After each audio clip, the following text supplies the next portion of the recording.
సంక్రాంతి పండుగ వచ్చిందంటే చాలు పల్లెల్లో సందడి నెలకొంటుంది. ముఖ్యంగా ఏపీలో నెలకొనే సందడి గురించి మాటల్లో చెప్పలేనిది.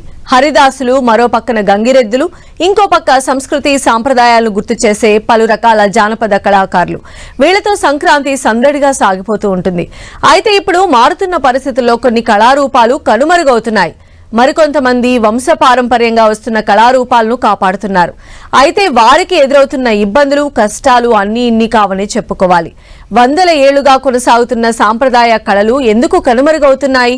భవిష్యత్తులో మనం వాటిని చూడలేమా? దీనికి గల కారణాలు ఏంటనే దానిపై 10 టీవీ గ్రౌండ్ రిపోర్ట్. సంక్రాంతి పర్వదినం అంటే ఇంటి ముందట సందడి చేసేది హరిదాసులు. నెల రోజుల పాటు ప్రతిరోజు ఉదయాన్నే ప్రతి ఇంటి ముందుకు వచ్చి హరి కీర్తనలు పాడుతూ కూడా అందరూ ఇంటింటికి వస్తూ కూడా సందడి చేస్తూ ఉంటారు. ఇదే ధర్మంలో హరిదాసులకు ప్రతి ఇంటి నుంచి కూడా తోసిన విధంగా అటు ఎక్కువగా ధాన్యం అది ఇస్తూ ఉంటారు. అయితే ఇప్పుడు హరిదాసులు మనం చూడవచ్చు.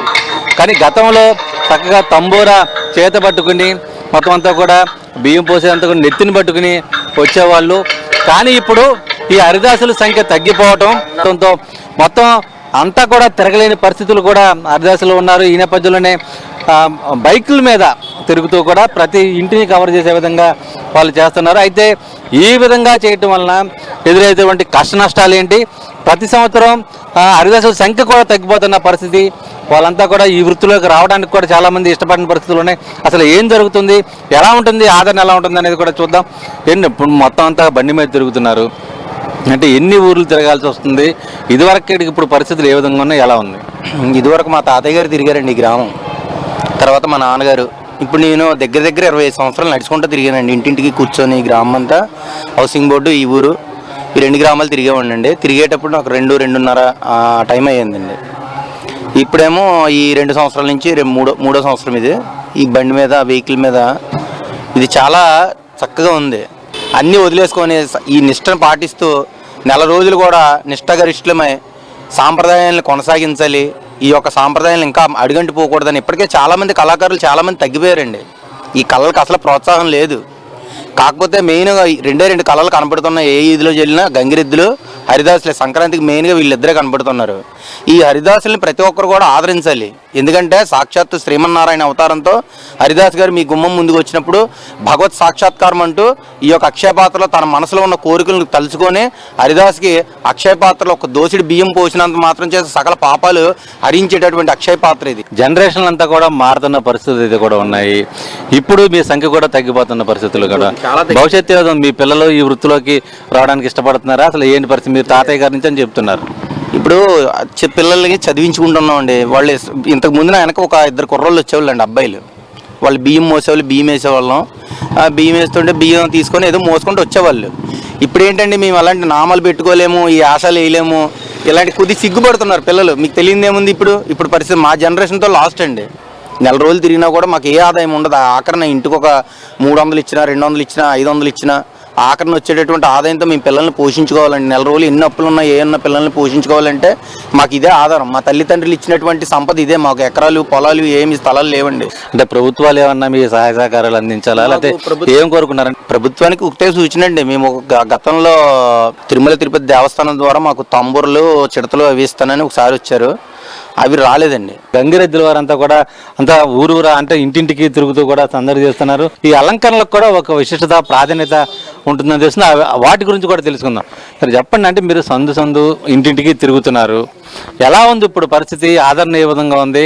అలాగే ఈ గంగిరెద్దులకి అంటే ఈ గెత్తులకు సంబంధించి బట్టలు వేయటం కానీ, దండలు వేయటం కానీ ఏంటి వీటి ప్రాధాన్యత? పెళ్లిదండలో పెళ్లి బాసిగాలు, పొట్టి చీరలు, అయ్యా బియ్యం, డబ్బులు, అంటుపళ్ళు, చింతపండు, ఉల్లిపాయలు, పచ్చిమిరకాయలు ఇస్తే ఆ పెద్దలని, పేదంటాలని, వాళ్ళ అబ్బాయిని, అమ్మాయిని శుభ్రంగా దీవించి ఇక్కడ ఇంకోలా వెళ్తూ ఉంటామండి. అన్ని ఎలా ఇవ్వండి, గంగిరెద్దికి సంబంధించిన బట్టలు వేస్తామండి. దీనికి గంగిరెద్దికి మా తాతలు కానీ, ముత్తాతలు కానీ ఏవి వేసాం అదే వేసం వేస్తామండి. గంగిరెద్దికి పెళ్లిదండలో పెళ్లి బాసిగాలు, పొట్టి చీరలు, గవలో, మువ్వలో, ఎద్దిగాలు అన్నీ వెళ్ళేసి నీళ్ళ తిప్పి ఇళ్ళ వేస్తామండి. అన్ని ప్రతి బట్ట ఎంకమని ఏమండి, ఇవన్నీ పొడి చీరలు అండి. ఎప్పుడో పూరం చీరలు, జిలి చీరలు అండి. ఎంకరమని వేస్తాం జిలి చీరలు. అయ్యా శుభ్రంగా అంకన బాగా గంటలు మెల్ల గంటలు కొట్టి శుభ్రంగా ఊపి అలాగా పూడుతూ ఉంటామండి. ఏం ప్రధానంగా ఆ గంగిరెద్దు డూడు బసవలను అంటాం, వీటి చరిత్ర ఏంటి అసలు? ఈ గంగిరెద్దు అమ్మ విష్ణుమూర్తి ఈశ్వరుడు ఈ ఇచ్చిన వరం అంటండి. ఆ వరం పెట్టి ఇలాగే మేము మా తాతల గంజి మా బావుల గంజి ఇలాగే ఊరెమ్మడి గంగ తీసుకొని తీసుకుంటున్నామండి. అదండి ఏముందండి, ఇంత ముడిపోదు ఇప్పుడు ఇంటికి 100-50 అలాగే ఇచ్చిన కడుతున్నారండి. 20 వచ్చినా 30 వచ్చినా అలా కట్టుకుంటూ వెళ్ళిపోతాం, అలా కట్టుకుంటూ వెళ్ళిపోతున్నామండి. మనం కడితే దమ్మిన చేతి వాళ్ళు ఏంటి అది ఇచ్చి ఇచ్చుకోవడం వెళ్ళిపోతామండి. పిల్లల్ని వాళ్ళ అబ్బాయిని వాళ్ళ అమ్మాయిని శుభ్రంగా దీవించి శుభ్రంగా ఆ రోజు బాగా వాళ్ళ మేతకు బాగాలని శుభ్రం దీవిస్తూ ఉంటామండి. ఇదివరకు ఊరూరా ఉండేవాళ్ళు, ఇప్పుడు అంతకు సంబంధించి చాలా ఊర్లు గంగిరెద్దుల వాళ్ళు కనిపించిన పరిస్థితి అంటే ఏంటి పరిస్థితులు? మా తర్వాత మా పిల్లలు రాలిన వాళ్ళు చేత కాదు, బోర్ అవుతుంది చేత కాదు, దూడన మెప్పుతున్న చేత కాదు, గడ్డి కోసం చేత కాదు, గడ్డి బీతున్న చేత కాదు. ఇంకా అలాగే వాళ్ళు వ్యాపారాలు చదువులు చేసుకుని చదువుతున్నారండి. ఇంకా సత్యనపల్లి ఒకటి గురువు గారు, పుల్లు సింహాలు ఏనుగులు అన్ని ప్రతిదీ కూడా అక్కడే గురువు గారు ఉంటారు. అక్కడే ఉంటుంది ఆడదికి ఎద్దికి కానీ సింహాలకు కానీ పుల్లికి కానీ 30,000, 25,000, 40,000 ఉంటాయండి. ఈ మొత్తానికి సంబంధించి కూడా గంగిరెద్దుకు సంబంధించి కూడా ఒక పెద్ద చరిత్రగానే చెబుతున్నారు.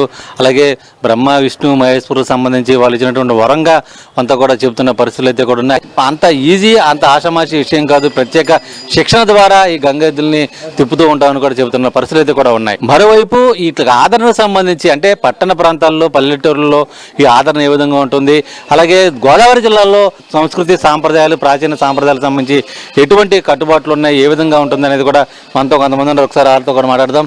దీనికి సంబంధించి అంటే ఎలా ఉంటున్నాయి అంటే గతంలోకి ఇప్పటికి ఎలా ఉంటున్నాయి, ఇంటికి వచ్చే హరిదాసులకు సంబంధించి కానీ గంగిరెద్దులకు సంబంధించి ఆదరణ ఎలా ఉంటుంది, ఏ విధంగా చూస్తున్నారు? ఆదరణ అంటే ఈ మధ్యకాలంలో చాలా తగ్గిందండి.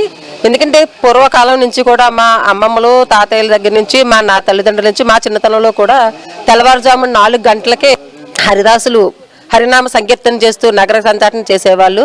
అలాగే గంగిరెద్దుల వాళ్ళు ఈ డూడు బసవనని తీసుకొని మన వీధులమ్మట రావడం. అలాగే మనకి మరీ ముఖ్యంగా కొమ్మదాసరు కానివ్వండి, సోదెమ్మ కానివ్వండి, అలాగే పిట్టలదొర కానివ్వండి, వీళ్ళందరూ కూడా సంచార జాతులకు సంబంధించిన వ్యక్తులు కాబట్టి వీళ్ళకి ఒక ప్రదేశం అంటూ ఉండదు. కానీ ఈ నెల రోజులు కూడా ఒక్కొక్కరు ఒక్కొక్క ప్రదేశానికి వెళ్ళి నెల రోజుల పాటు ఈ హరినామ సంకీర్తనలు చేసుకుంటూ ఇంటింటికి తిరిగి భిక్షాటన చేసుకుంటూ వీళ్ళ కాలం సాగించే పరిస్థితులు. ప్రస్తుత పరిస్థితుల్లో అయితే ఈ మధ్య కాలంలో కొద్దిగా మార్పు ప్రజల్లో రావడం జరిగింది. మనం మర్చిపోతున్న కళల్ని మన సాంప్రదాయాల్ని మనం కొనసాగించాలి, మనతో పాటు మన పిల్లలకు కూడా ఈ సాంప్రదాయం కొనసాగించేలాగా వాళ్ళు మనం ప్రోత్సహించాలని చెప్పని ఈ కళలు వచ్చిన వాళ్ళు ఆదరించడం జరుగుతుంది. కానీ ఈ కళను అంతరించిపోకుండా ఉంచాలంటే కనుక ఖచ్చితంగా మన ప్రభుత్వాలు అలాగే మనం కూడా శ్రద్ధ తీసుకోవాలి. వాళ్ళని మనం ఎక్కువ ఆదరిస్తే నేటి పరిస్థితుల్లో నిత్యావసర సరుకుల ధరలు పెరిగిపోయినాయి. ఆదాయం కనుక మనం వాళ్ళకి సమకూర్చితే వాళ్ళు కూడా ఈ కళని కొనసాగిస్తూ ఉంటారని మా అభిప్రాయం. గతంలో మన సాంప్రదాయాలకి వాటికి మనం విలువ ఇచ్చి చక్కగా మరి ఒక పెద్ద పండుగ కానీ మరి భోగి పండుగ కానీ అన్నీ కూడా చక్కగా కనుమ పండుగను జరుపుకునే వాళ్ళం.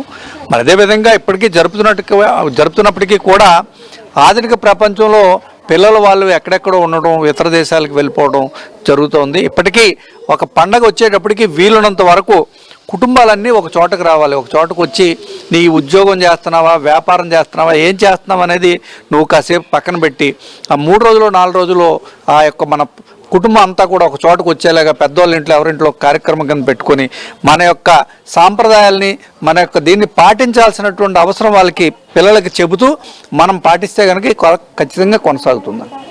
ఇది మొత్తానికి సంబంధించి కూడా అంటే అంతరించిపోతున్నటువంటి మన సంస్కృతి సాంప్రదాయాలకు సంబంధించి కూడా ప్రతి ఒక్కరూ కాపాడవలసిన అవసరం ఉంది.